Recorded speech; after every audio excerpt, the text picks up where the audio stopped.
Video একে মূলত আমরা রক্ত শ্রেণী বিভাগ যে অংশটা ছিল তার মূলত 50% আমরা পড়ছিলাম রক্ত রস নিয়ে বা রক্ত প্লাজমা নিয়ে। আজকে মূলত আমরা রক্তের যে বাকি যে 50% যে শ্রেণী বিভাগটা আছে রক্ত কণিকা তার সম্পর্কে জানবো এবং জানার পাশাপাশি এগুলা আমাদের দেহে কেমন গুরুত্বপূর্ণ ভূমিকা পালন করে, কোথা থেকে উৎপত্তি লাভ করে কোথায় গিয়ে ধ্বংসপ্রাপ্ত হয়, এই সম্পর্কীয় যাবতীয় যে প্রশ্নগুলা বা যাবতীয় যে সোর্সগুলা এগুলো আমরা এখানে উল্লেখ করব।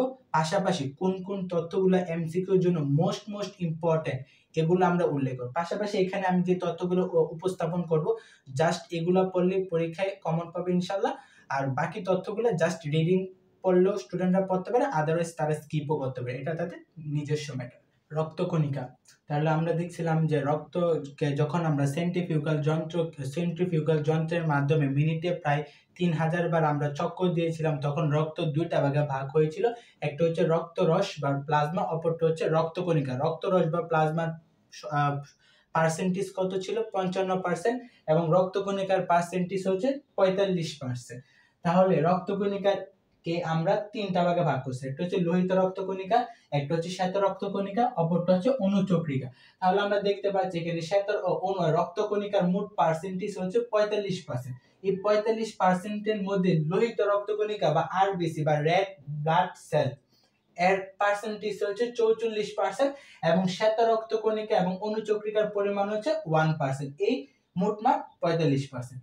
এখন লোহিত রক্তকণিকা সম্পর্কে যাবতীয় তথ্য আমরা একটু পরে জানবো এবং অনুচক্রিকা সম্পর্কেও যাবতীয় তথ্য একটু পরে জানবো। কিন্তু শ্বেত রক্তকণিকাকে আমরা আরো দুটা ভাগে ভাগ করতে পারি, অর্থাৎ দানার উপস্থিতি, অর্থাৎ লোহিত রক্তকণিকার মধ্যে দানা আছে কি বা নেই এর উপর ভিত্তি করে আমরা শ্বেত রক্তকণিকাকে আমরা দুই ভাগে ভাগ করতে পারি।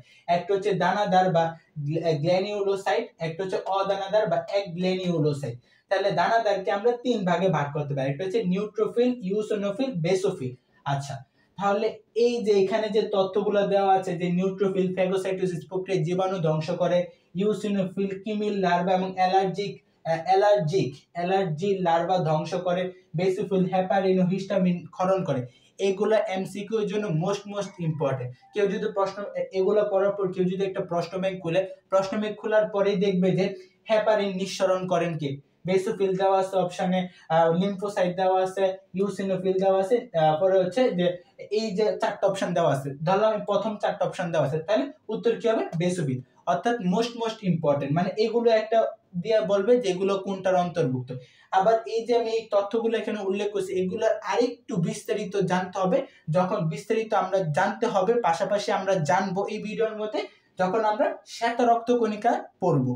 শ্বেত রক্তকণিকা এখানে আমি জাস্ট একটু বেসিক আইডিয়া দিচ্ছি। তাহলে নিউট্রোফিল, ইউসিনোফিল, বেসোফিল। নিউট্রোফিল কি করে? ফ্যাগোসাইটোসিস প্রক্রিয়ায় জীবাণু ধ্বংস করে।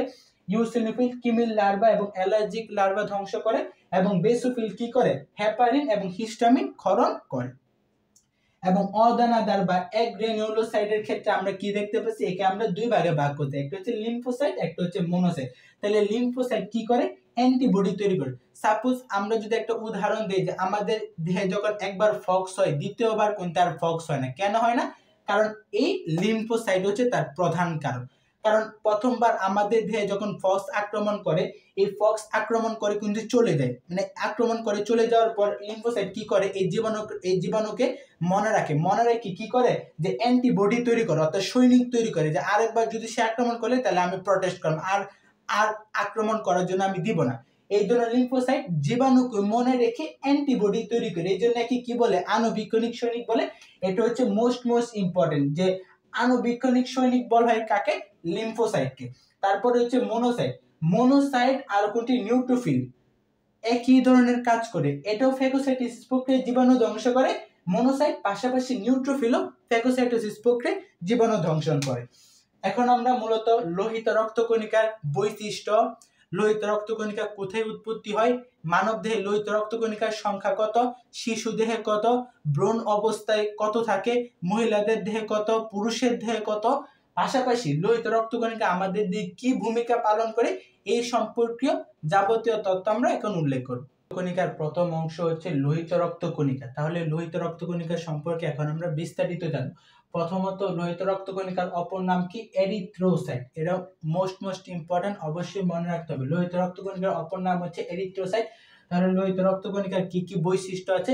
এটি হচ্ছে দ্বি অবতল চাকতির মতো নিউক্লিয়াসবিহীন। এটা মনে রাখতে হবে যে নিউক্লিয়াসবিহীন। লোহিত রক্তকণিকা কেমন? নিউক্লিয়াসবিহীন এবং অক্সিজেন বাই হিমোগ্লোবিন যুক্ত। এখন লোহিত রক্তকণিকার মধ্যে কতটুকু হিমোগ্লোবিন আছে বা আমাদের দেহে মোট কতটুকু হিমোগ্লোবিন আছে, হিমোগ্লোবিন কি করে, এই সম্পর্কে আমরা একটু পরেই জানবো। তারপর লোহিত রক্তকণিকার উৎপত্তি। লোহিত রক্তকণিকার উৎপত্তি হচ্ছে লাল অস্থিমজ্জার স্টেম কোষ থেকে, এবং এটা কোথায় ধ্বংসপ্রাপ্তি হয়? এবং এটি ধ্বংসপ্রাপ্তি হয় হচ্ছে যকৃৎ, অস্থিমজ্জা এবং প্লীহা। প্লীহাকে মোস্ট, এই যে এখানে যে তথ্যটা আমি দিয়েছি এটা হচ্ছে এমসিকিউ 7 স্টার, অর্থাৎ যে প্লীহাকে কি বলা হয়? আরবিসি বা লোহিত রক্তকণিকার কবরস্থান বলা হয়।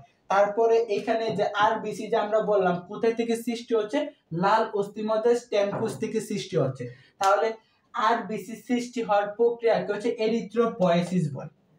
এখানে একটা জিনিস, যে এই যে আমরা পয়েসিস কথাটা আমরা ব্যবহার করছি, সবসময় মনে রাখতে হবে যে এই চ্যাপ্টারে যখনই কোনো পয়েসিস কথা আমরা পাবো তখনই আমরা মনে করব যে এখানে কোনো কিছু সৃষ্টি হওয়ার কথা বলা হচ্ছে। আচ্ছা, তাহলে রক্তকণিকার সৃষ্টি হওয়ার প্রক্রিয়াকে আমরা কি বলবো? হিমাটোপয়েসিস বলবো। রক্তকণিকার সৃষ্টি হওয়ার প্রক্রিয়াকে এই যে আমরা কি বললাম? হিমাটোপয়েসিস। তাহলে এখানেও পয়েসিস কথাটা আছে এবং এখানেও পয়েসিস কথা আছে, অর্থাৎ সৃষ্টি হওয়ার কথা বললেই পয়েসিস।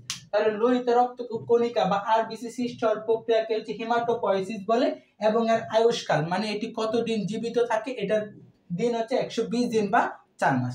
এখন কার শরীরে শিশুর দেহ পরিমাণ কত, ভ্রূণ দেহের পরিমাণ কত, নারী বা পুরুষের দেহের পরিমাণ কত, এইসব পরিমাণ সম্পর্কে আমরা জানবো।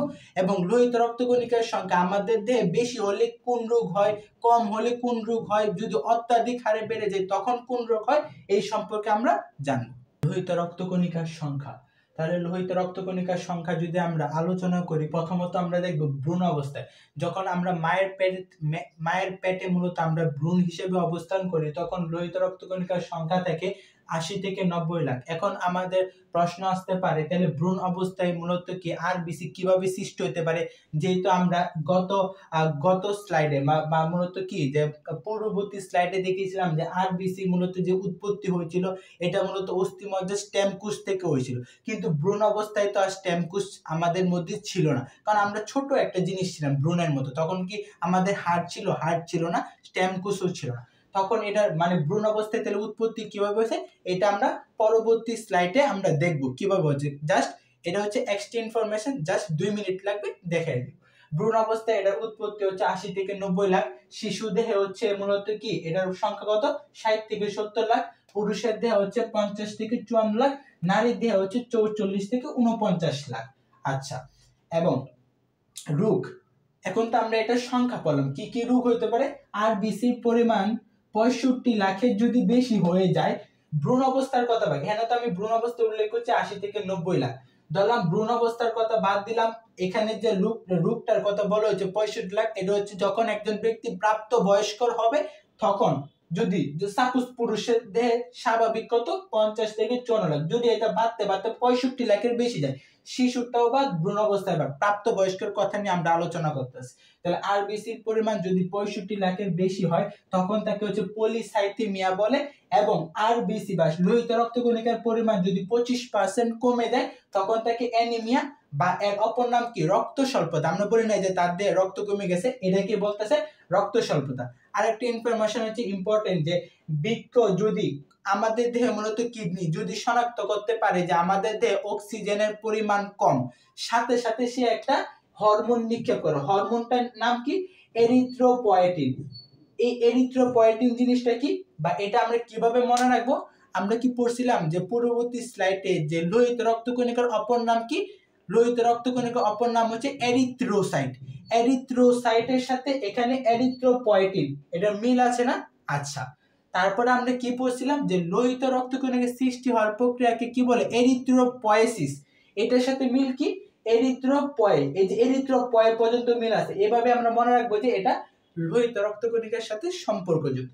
এখন আমরা ভ্রূণ অবস্থায় কিভাবে লোহিত রক্তকণিকা সৃষ্টি হয় এটা জানবো। এটা হচ্ছে এক্সট্রা ইনফরমেশন, হয়তোবা আমরা যে বই পড়ি গাজী আজমল স্যারের বই এটার মধ্যে উল্লেখ নাই, কিন্তু আলিম স্যারের বই বা মাজেদা ম্যাডামের বই এটা উল্লেখ আছে। এটা মেডিকেলের জন্য ইম্পর্টেন্ট। এখন আমি যা দেখাবো, আমি বলেছিলাম যে পূর্ববর্তী স্লাইডে যে ভ্রূণ অবস্থায় আমরা দেখছিলাম যে আরবিসি বা লোহিত রক্তকণিকার সংখ্যা 80 থেকে 90 লাখ। তখন আমাদের মনে একটা প্রশ্ন জেগেছিল যে ভ্রূণ অবস্থায় কিভাবে লোহিত রক্তকণিকা সৃষ্টি হয়, এটা হচ্ছে আমার একটা প্রশ্ন ছিল। তাহলে ভ্রূণ অবস্থায় উৎপত্তি হওয়ার প্রক্রিয়া, ফার্স্টে ভ্রূণ অবস্থা থেকে আমাদের প্রথম মানে আমরা যখন মায়ের পেটে ভ্রূণ অবস্থায় ছিলাম সেই ভ্রূণ অবস্থায় থেকে প্রথম 4 সপ্তাহ কিভাবে লোহিত রক্তকণিকা উৎপন্ন হয়েছে বা কোন জায়গা থেকে উৎপন্ন হয়েছে, ভ্রূণথলি বা কুসুমথলি থেকে। পরবর্তী যে এই 4 সপ্তাহ থেকে পরবর্তী 6 মাস আমাদের দেহে লোহিত রক্তকণিকা উৎপন্ন হয়েছে যকৃৎ থেকে।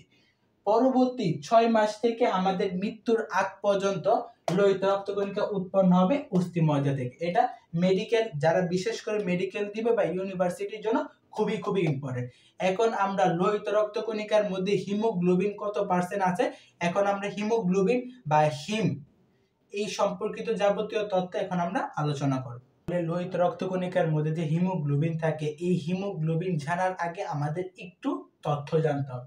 ফার্স্টে লোহিত রক্তকণিকার মধ্যে পানি, লোহিত রক্তকণিকাকে আমরা এটা ভাগ বলবো না, মানে লোহিত রক্তকণিকার মধ্যে পানি আছে এবং কঠিন পদার্থ আছে। পানির পরিমাণ হচ্ছে 60 থেকে 70% এবং কঠিন পদার্থের পরিমাণ হচ্ছে 30 থেকে 40%। এবং এই কঠিন পদার্থের মধ্যে, পানির মধ্যে না, কঠিন পদার্থের মধ্যে হিমোগ্লোবিন থাকে যা হচ্ছে 90% এবং বাকি 10% আমিষ, প্রোটিন ইত্যাদি থাকে। এগুলো আমি এখানে উল্লেখ করি না, এগুলা বই আমার বই দাগানো আছে, বইয়ের ছবি আমি ভিডিওর মধ্যে অ্যাড করে দেবো। তারপরে হচ্ছে হিমোগ্লোবিন থাকে যা বললাম 90%, যা আরবিসির ওজনের কত পার্সেন্ট, 33%। এইখানে যত এই অধ্যায়ের ম্যাক্সিমাম পার্সেন্টেজ মনে রাখা খুবই ইম্পর্টেন্ট, এমসিকিউর জন্য কিছু কিছু পার্সেন্টেজ জানার দরকার নেই বা বই উল্লেখ করা আছে, এগুলো পরীক্ষায় আসে না সাধারণত। হিমোগ্লোবিন সম্পর্কে আমরা জানলাম। এখন হিমোগ্লোবিনের পরিমাণ পুরুষের দেহে এবং স্ত্রীর দেহে কিন্তু পার্থক্য হয়। পুরুষের দেহে কতটুকু, 14 থেকে 17 গ্রাম পার ডেসিলিটার এবং স্ত্রীর দেহে 12 থেকে 16 গ্রাম পার ডেসিলিটার। আচ্ছা, এখন এমসিকিউ 7 স্টার একটা কোয়েশ্চেন হচ্ছে এরকম যে প্রতিটি আরবিসি তে 270 মিলিয়ন হিমোগ্লোবিন থাকে। এই প্রশ্নটা একটা ইউনিভার্সিটির কোয়েশ্চেনে আসছিল বা অ্যাডমিশন টেস্টে আর কি আসছিল যে প্রতিটি আরবিসি তে কতটুকু হিমোগ্লোবিন থাকে, 270 মিলিয়ন হিমোগ্লোবিন থাকে। এখন আমাদের প্রশ্ন আসতে পারে যে টোটাল আরবিসি বা টোটাল লোহিত রক্তকণিকার সংখ্যা কত। টোটাল আরবিসি পরিমাণ হচ্ছে 20 থেকে 30 ট্রিলিয়ন, যা কোষের, যা মোট কোষে আমাদের দেশে আমাদের দেহের মধ্যে যত কোষ আছে তার 70%। এবং এটাও মূলত যে একটা অ্যাডমিশন টেস্ট বা সেনাবাহিনীর কোনো একটা মেডিকেল কলেজের পরীক্ষার মধ্যে আসছিল যে হিমোগ্লোবিনের মধ্যে কত গ্রাম ফেরাস থাকে, 4 গ্রাম ফেরাস থাকে। এবং এখানে আরেকটা তথ্য মনে রাখতে হবে যে হিমোগ্লোবিনের পরিমাণটা মূলত কি, একটা হিমোগ্লোবিন 4 অণু অক্সিজেন পরিবহন করে এবং এর পরিমাণ মানে কতটুকু অক্সিজেন, আমরা তো এখানে জাস্ট বললাম যে 4 অণু অক্সিজেন পরিবহন করে, কিন্তু কতটুকু অক্সিজেন পরিবহন করে, 1.36 থেকে 1.38 মিলিলিটার অক্সিজেন পরিবহন করে। কয়টা হিমোগ্লোবিন, একটা হিমোগ্লোবিন 1.36 থেকে 1.38 মিলিলিটারের মধ্যে হিমোগ্লোবিন পরিবহন করে। এখন লোহিত রক্তকণিকার সম্পর্কে আমরা আর দুইটা অতিরিক্ত তথ্য জানবো, দেন এর কাজ সম্পর্কিত, এর যে কাজটা আছে এর কাজটা যাতে আমরা সহজে মনে রাখতে পারি এই জন্য একটা ট্রিক্স এন্ড ট্রিক জানবো, আর ট্রিক্স বা টেকনিক জানবো। এটা আমি বইয়ের মধ্যে দেখাবো, বইটা আর লিখবো না, কারণ আমি যদি এইখানে রক্তের কাজগুলো আমি যদি আবার লিখি ঘুরে ফিরে একই কাজগুলো, যে রক্তের সাধারণ যে কাজগুলো ছিল, লোহিত রক্তকণিকা এই কাজগুলোই করতেছে, শ্বেত রক্তকণিকাও এই কাজগুলো করতেছে, অনুচক্রিকাও সেম টু সেম কাজগুলোই করছে। তাই এই বৈশিষ্ট্যগুলো আমি এখানে না লিখি, বই সরাসরি আমি যেভাবে দাগিয়ে পড়েছি ওইটা আমি দেখিয়ে দেব এই ভিডিওর মধ্যে। রক্তকণিকা, লোহিত রক্তকণিকা সম্পর্কে আরো দুটি ইনফরমেশন। তাহলে আরবিসি তার জীবনের শেষ দশায় মূলত ভঙ্গুর প্রকৃতির হয়ে যায়, একে পয়কিলোসাইট বলে। আর প্রতি 100 মিলিলিটার রক্তে, আমরা তো মানে পূর্ববর্তী স্লাইডে দেখেছিলাম যে আমাদের দেহে মোট লোহিত রক্তকণিকার সংখ্যা হচ্ছে 20 থেকে 30 ট্রিলিয়ন, যা মোট কোষের 70%।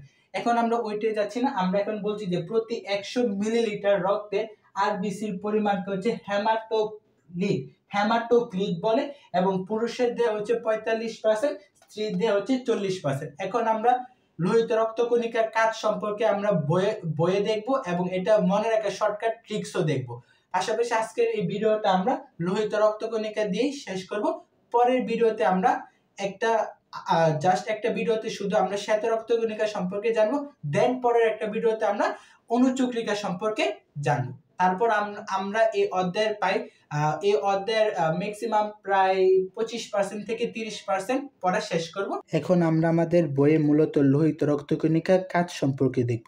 তাহলে আমি তো আগেই বলেছি যে রক্তের যে কাজ, রক্তকণিকার কাজও বা রক্তকণিকার মধ্যে যে কাজগুলো আমরা পড়বো, লোহিত রক্তকণিকা হোক বা শ্বেত রক্তকণিকা হোক বা অনুচক্রিকা হোক, যাই হোক না কেন, প্রায় ম্যাক্সিমাম কাজগুলো হচ্ছে একই ধরনের। তাহলে আমরা যে লোহিত রক্তকণিকার যে একটু ব্যতিক্রম যে কাজগুলো আছে, এগুলো মনে রাখার উপায় কি?